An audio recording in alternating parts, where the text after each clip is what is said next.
Good morning. I have to admit there's a part of me that's still a bit amazed that I can be standing here today talking about my reflections on fatherhood.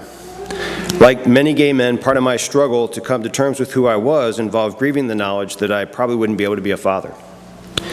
Coming of age as I did in the 1980s, I never really imagined a day when I could be unashamedly out, a parent, soon to be married, and standing as a member of a church congregation able to share my story. But God does work in mysterious ways, and I'm very thankful for that.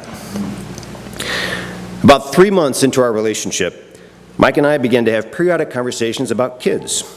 These usually started something like, what if, maybe, someday. It took about 6 years for us to get serious to the point where we felt we were actually able and ready to pursue adoption.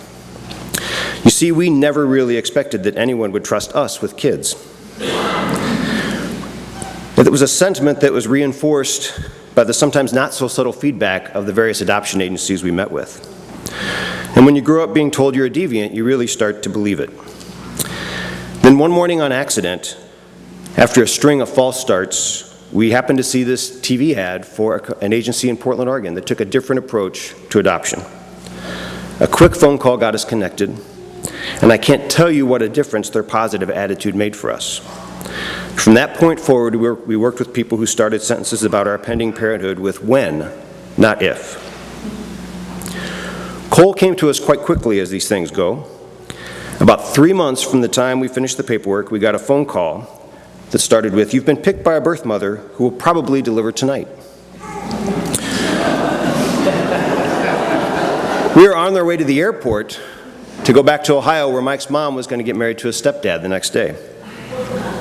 So we pulled to the side of the road and made the quick and easy decision to become parents.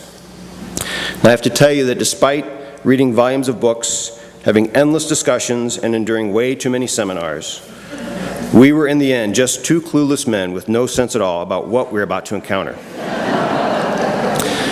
We really just needed to trust our gut and get started with our family. The next 24 hours were an incredible rush that I will remember as long as I live. As we continued to drive to the hospital in Seattle, we suddenly remembered that we had agreed not to put a nursery together in advance. You see, we didn't want to be daily passing a room that reminded us of something that we didn't have and might never be. So panicked, we quickly pulled into the nearest Babies R Us and began this frantic rush through the aisles. Each of us on a cell phone with our moms and sisters getting advice on what we might need. Standing at the cash register with our mountain of supplies, I remember the look on the cashier's face as she asked us when the baby was due, and I said, sometime tonight. She quickly composed herself and said, "I'm sure you'll be just fine." But she didn't sound so confident. We didn't actually become parents that night, however. Cole showed us the first glimpse of his independence by waiting until late the next afternoon to actually enter this world. The sleepless night we endured was good practice for the next 13 years.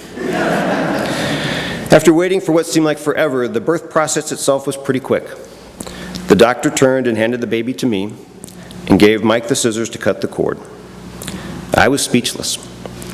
All I could do, and I'm going to cry now thinking about it, was look at this amazing little boy in my arms, cry, and in my head say over and over, "I love you."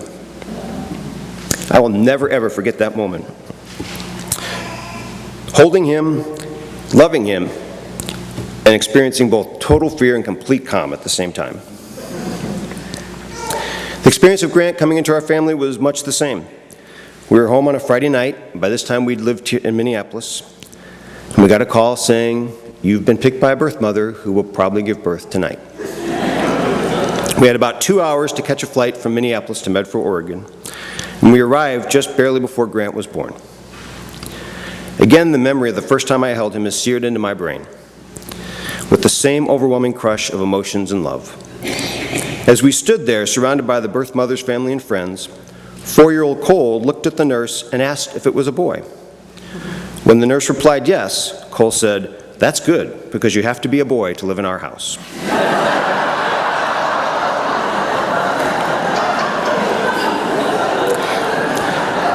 The lessons we learned from the creation of our family have played out over and over again throughout the years.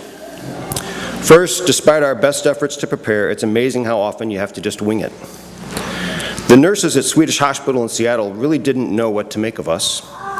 They gave us endless lectures on childcare, and one particular nurse made such a point of reminding us to feed the baby every 4 hours that when we got home, we actually set the alarm to wake Cole up every 4 hours on the dot to feed him. My mom arrived the next day and quickly put a stop to that. But as you can see, it looks like Cole made it pretty much unscathed. Second, at the end of the day, you really realize that you can do it, and usually much better than you expected. The first 4 weeks of Cole's life, I read the baby book religiously every day, desperate not to miss an important detail. Then somewhere around month 6, I found the book shoved under the couch, dusty and dog-eared, forever marked on week 4. For better or worse, I didn't even realize that it was gone. Third, the best things happen when you least expect them. The day we learned Grant was coming to us was probably the one day in a year I hadn't thought about our pending second quest for adoption. We had to scramble through what felt like unbeatable odds to make flights and get across the country.